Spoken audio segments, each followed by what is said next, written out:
ఎలాంటి నొప్పులకైనా శాశ్వత పరిష్కారం. Famous chiro practitioner and osteopathy doctor K Teja. Doctor Teja spine care clinic.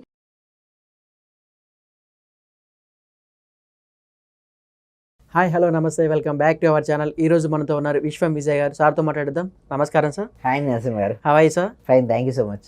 Sir, నేను చాలా వరకు వింటున్నాను సార్ ఈ మధ్య నీ దగ్గర ఉన్న రూపాయి ఎవరికి ఫ్రీగా ఇవ్వద్దు అంటారు. అసలు ఎందుకు ఇవ్వద్దు సార్? ఎస్, చూడండి, ఎప్పుడైనా సరే ఫ్రీగా వస్తే వాల్యూ ఉండదండి. ఫస్ట్ థింగ్ ఏంటంటే వాల్యూ అనేది ఉండదు.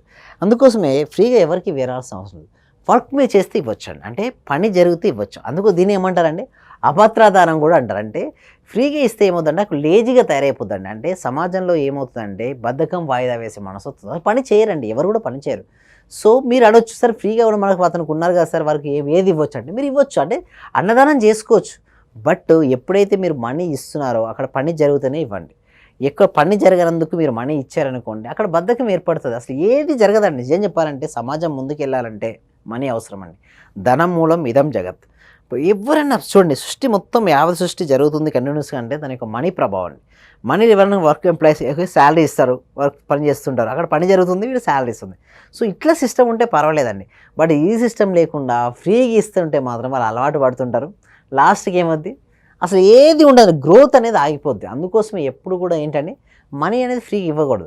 మనీ ప్లస్ మరి ఫ్రీగా ఇవ్వాలంటే చెప్పాను, అన్నదానము, వస్త్రదానము లేదా ఇలాంటివి చేసుకోవచ్చు, మీరు చేసుకో పర్వాలేదు. బట్ మనీని మాత్రం ఫ్రీగా ఇవ్వద్దండి. బట్ పని చేస్తే మాత్రం కంపల్సరీగా ఇవ్వండి. అంటే మనీ పని చేసే ఎంకరేజ్మెంట్గా ఉంటుంది. అంటే ఎవరైతే ఎంతైతే వర్క్ చేస్తూ ఉంటారో వర్క్ తగ్గట్టుగా మీరు ఇవ్వచ్చు. ఎంతైనా మీరు ఎక్కువ వర్క్ చేశారు, ఎక్కువ ఇవ్వచ్చు. వర్క్ తక్కువ చేసినప్పుడు తక్కువ చేసి ఇవ్వచ్చు అండి. నరసింహారావు సార్, ఇలాంటి విషయాలపై మా వ్యూవర్స్కి చాలా డౌట్స్ వస్తాయి సార్, మీతో క్లారిఫై అవ్వాలంటే ఎలా సార్? సో వీటి కోసం ఏంటి అంటే మనం ఒక అడ్వాన్స్ లా ఆఫ్ అట్రాక్షన్ అంటే free advance law of attraction ఒక క్లాస్ కనెక్ట్ చేయడం జరుగుతుందండి. సో ఈ క్లాస్ ఏంటి అంటే ఎవ్రీ ఫ్రైడే అండి ఈవినింగ్ 7 PM ఉంటుందండి. వాళ్ళకి ఎన్రోల్ చేసుకునే వాళ్ళు కామెంట్ సెక్షన్లను లేదా డిస్క్రిప్షన్లను గూగుల్ ఫామ్ అనేది ఇవ్వడం జరిగింది. అలా గూగుల్ ఫామ్ ఫిలప్ చేయడం ద్వారా మా టీం మెంబర్సే వాళ్ళను వాట్సాప్ గ్రూప్లో యాడ్ చేయడం జరుగుతుంది. వాళ్ళ వాట్సాప్ గ్రూప్లో యాడ్ చేసిన తర్వాత వాళ్ళు ఇంట్లోనే ఉంటూ జూమ్లో ఆన్లైన్లో క్లాస్కి అటెండ్ అవ్వచ్చండి. సార్, మనం చాలా సినిమాల్లో చూస్తున్నాం సార్, ధనవంతులు అవుతున్నాడు, పేదోళ్ళు అని అయిపోతున్నారు. ధనవంతులు వాడే సీక్రెట్ ఏంటి సార్ అసలు? ఎస్, మంచి ప్రశ్న అండి. ధనవంతుల యొక్క సీక్రెట్స్ మేము చూస్తే main is the mind set అండి. అంటే ఎవరు మైండ్ సెట్ అయితే రిచ్గా ఉంటుందో వాళ్ళు ధనవంతులుగా ఉంటున్నారు. ఎవరు మైండ్ సెట్ అయితే పూర్గా ఉంటుందో వారు పూర్గానే మిగిలిపోతున్నారు. అంటే పూర్ పర్సన్ ఎప్పుడు పూర్ అవుతారండి, నిజంగా మామూలుగా పూర్ కాదు, అతని మైండ్ సెట్టే పూరు. అంటే నా పత్తి వాళ్ళ మైండ్ సెట్లు ఎలా ఉంటుందంటే నా వల్ల కాదు, నేను కొనలేను, ఎప్పటికీ నా వల్ల అసలుకే కాదు. సో ఇలాంటి మైండ్ సెట్తో ఉంటే ఏమన్నా ఎలా అవుతారన్న సిమారు, నిజంగానే పూర్ అయిపోతారు. అలా మైండ్ సెట్ కాకుండా ఎస్ నేను కొనగలను, నా జీవితంలో నేను ఏదైతే కావాలని కోరుకుంటున్నానో దాన్ని నేను సాధించగలను అనే మైండ్ సెట్ ఉంటే డెఫినెట్గా రిచ్ పర్సన్. ఇంకొకటి, పూర్ పర్సన్ ఏ విధంగా ఆలోచిస్తారంటే నేను జాబ్ చేస్తే సరిపోతుంది, ఏదో అమౌంట్ వస్తుంది కదా, అమౌంట్ నా అవసరాలకు తీరితే సరిపోద్ది అనుకుంటాడు. బట్ రిచ్ మైండ్ సెట్ అలా ఉండడండి. తను అవసరాలు తీర్చడంతో పాటుగా ఎంతమంది వారి అవసరాలు నేను తీర్చుతాను. ఎవరైనా చూడండి, మీరు రిచ్ పర్సన్ చూస్తే వాళ్ళ యొక్క మైండ్ సెట్ కానీ వాళ్ళ యొక్క యాక్టివిటీస్ మీరు చూస్తే ఎక్కువ మెంబర్స్కి వాళ్ళు సర్వీస్ ఇస్తారు. అంటే సింపుల్గా చెప్పాలంటే వారి దగ్గర ఉన్న ప్రొడక్ట్ లేదా సర్వీసెస్ను ఎక్కువ మెంబర్స్కి రీచ్ అయ్యే విధంగా చూస్తారు. అంటే క్వాంటిటీ ఆఫ్ ద పీపుల్కి ఏంటండి, క్వాలిటీ ఆఫ్ ద సర్వీస్ ఇస్తారు. ఎవరైతే ఎక్కువ మెంబర్స్కి రీచ్ అవుతారో money is a by product.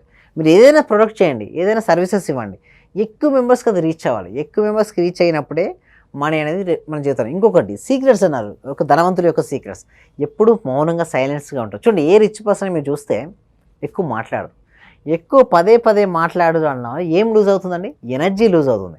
Energy loose అవ్వడం వల్ల ఏమవుతారు, డౌన్ఫాల్ అవుతారు. సో అలా కాకుండా ఎప్పుడు ఎక్కడ ఎలా మాట్లాడో తెలిస్తేనే రిచ్ పర్సన్ వరకు ఛాన్స్ ఉంటుంది. అలా మనకి సాధ్యమైనంత వరకు మౌనంగా ఉంటుంది. నెక్స్ట్ ధైర్యంగా ఉంటారు. అంటే రిస్క్ తీసుకుంటారు, కంఫర్ట్ జోన్లో ఉంటారు. మీరు ఏ రిచ్ పర్సన్ తీసుకోండి, వాళ్ళు కంఫర్ట్ జోన్ ఉండడానికి ఇష్టపడరు. So they are coming out from comfort zone. అంటే కంఫర్ట్ జోన్ నుంచి బయటకు వచ్చి వాళ్ళకి ఏదైతే కావాలనుకుంటున్నారో వానిపైనే ఫోకస్ పెడతారు అంతే. Wherever our focus goes their energy goes, wherever energy goes there results comes. So వాళ్ళ ఫోకస్ అంతా కూడా, వాళ్ళ ఎనర్జీ అంతా కూడా ఏంటి, వాళ్ళ అవుట్కమ్ అంటే ఏదైతే మనకు వాళ్ళ ఎక్స్పెక్టేషన్ ఏదైతే ఉందో దానిపైనే ఫోకస్ పెడుతూ వాళ్ళకి ఎలా తెలిస్తే రిజల్ట్స్ వస్తాయి దానిపైనే ఉంటుంది. నెక్స్ట్ వాళ్ళు ఎప్పుడు చూసినా కూడా విజువేషన్ బాగా చేస్తారు. అది ఓపెన్ సీక్రెట్ అండి, ఇది బయటకు చెప్పరు ఎవరు కూడా. సో నేను చెప్తున్న ఓపెన్ సీక్రెట్ ఏంటంటే ఎప్పుడు కూడా ధనవంతులు వాళ్ళ విజువలైజేషన్ పవర్ని బాగా ఉపయోగించుకుంటారండి. అంటే వాళ్ళకి ఏదైతే కావాలో లేదా ఒక బిజినెస్ స్టార్ట్ చేశాడు ఈరోజు వాళ్ళకి తెలుసు బ్రేక్ ఈవెన్ పాయింట్ వరకు వాళ్ళు లాస్ట్లోనే ఉంటారు. అంటే డౌన్ఫాల్లో ఉంటారు. బట్ వాళ్ళ క్యాల్కులేషన్ ఉంటుంది వాళ్ళకు, ఎస్ ఈ టైం వరకు వాళ్ళకి ఓకే. బట్ ఒక్కసారి కనుక పాపులర్ అయ్యింది అనుకోండి, పబ్లిక్ టాక్ వచ్చింది అనుకోండి, ఏమవుతుంది మళ్ళీ గ్రోత్ అవుతుంది. అంటే వారి విజులేషన్ ముందుగానే 5 years వాళ్ళ లాంగ్ విజన్ ఉంటుంది. మామూలుగా చూస్తే వాళ్ళకి షార్ట్ టర్మ్ ఉండదండి. ఏముంటుంది ఎక్కువ, అంటే వాళ్ళ ఫ్యూచర్లో వాళ్ళు ఇప్పుడే చూడగలుగుతారు. ధనవంతుల యొక్క సీక్రెట్ మెయిన్ ఈజ్ ద విజులేషన్. అయితే విజులేషన్ చేసేటప్పుడు కూడా ఎలా ఉంటుందంటే చాలా క్లారిటీగా ఉంటుంది. అంటే వాళ్ళకి ఇల్లు కావాలన్నా, కారు కావాలన్నా, ఏది కావాలన్నా ఏం చేస్తారు, ఫస్ట్ ఫొటోస్ రూపంలో సెర్చ్ చేస్తారు. తీసుకున్న తర్వాత దాన్ని ఏం చేస్తారు, వాళ్ళ మనసులో ప్రతిష్ఠిస్తారు. అంటే మనసులో పదే పదే దాని గురించి ఆలోచిస్తారు. చూడండి, ఎవరైతే ఏదైతే ఆలోచిస్తారో వారు ఆ విధంగానే అవుతారు. స్వామి వివేకానంద ఏమంటారండి, మీరు పిరికివానిగా భావిస్తే మీరు పిరికివానిగా మారిపోతారు, అదే బలవంతుడిగా మారిస్తే బలవంతుడు. సేమ్ లైక్ దట్ అండి. ధనవంతుడిగా అవ్వాలి అంటే ధనవంతులు పాటించిన సీక్రెట్ ఏంటంటే వాళ్ళు ధనవంతులుగా భావిస్తారు. ఎప్పుడైతే వారు ధనవంతులుగా భావిస్తారో వాళ్ళకి ఏం ఆకర్షించుకుంటారు, ధనాన్ని ఆకర్షించుకుంటారు. సో ఇంకొకటి, వాళ్ళు విజులేషన్ చేసేటప్పుడు కూడా ఎలా ఉంటుందంటే వాళ్ళు హెచ్డి క్లారిటీలో చూస్తారండి. అంటే వాళ్ళకి ఏది రావాలన్నా ఎలా చూస్తారు వారు, చాలా క్లారిటీ. అందుకోసమే ఎవరి లైఫ్లో కొంతమంది అంటే సార్ ఫాస్ట్గా రావాలంటే ఏం చేయాలంటే క్లారిటీ పెంచండి. అంటే ఎవరికైతే ఏదైతే కావాలో ఎంత క్లారిటీగా పెంచి నా దగ్గర ఉంది అన్న భావన మీరు తీసుకొచ్చారండి నరసింహ గారు, అది వస్తుంది. అసలు క్లారిటీ లేదు, విజువలైజేషన్లో క్లారిటీ లేదనుకోండి, it will take some time. Next వాళ్ళు విజువలైజేషన్తో పాటుగా వాళ్ళు ఏం చేస్తారంటే మెడిటేషన్ చేస్తారండి. బట్ చూస్తుంటే మనకు అనిపించదు, కానీ వాళ్ళు మనీ మెడిటేషన్ చేస్తుంటారు. అంటే మనీ మెడిటేషన్ అంటే కేవలం ధ్యానంపై కాదండి, అంటే కేవలం కూర్చున్నప్పుడే కాదండి, వాళ్ళు నిల్చున్నప్పుడు కూడా వాళ్ళ ధ్యాస మొత్తం ఏం ఉంటుందంటే మనీ పైనే ఉంటుంది. అంటే ప్రతి ఆబ్జెక్ట్స్కు థ్యాంక్ యూ మనీ అని చెప్పుకుంటారు వాళ్ళు. అంటే ప్రతి ఆబ్జెక్ట్కు, అదే ఆబ్జెక్ట్ అలా రావడం కోసం వచ్చిన మనీకి, యూనివర్స్కు ప్రతి క్షణం థ్యాంక్ యూ చెప్తుంటారు. ఇంకొకటి మనీ మెడిటేషన్ అంటే గుర్తుకొచ్చింది, మనీ మెడిటేషన్ చేసే ముందు ఒక టీటా స్టేట్ ఆఫ్ మైండ్ ఉంటుంటుంది. ఎవరికైతే టీటా స్టేట్ ఆఫ్ మైండ్కి వెళ్ళిన తర్వాత మనీ మెడిటేషన్ చేస్తే వర్కౌట్ అయింది. అంటే అక్కడ ఆ స్థాయికి వారు వెళ్ళగలగాలి. అంటే టీటా స్థాయికి వెళ్ళేది ఎలా అంటే ఆలోచన కొన్ని ప్రొసీజర్స్ ఉంటాయి. యాక్చువల్లీ చెప్పాలంటే ఈ బయట మనం చెప్పడం బాగా ట్రైనింగ్స్లో చెప్తాం.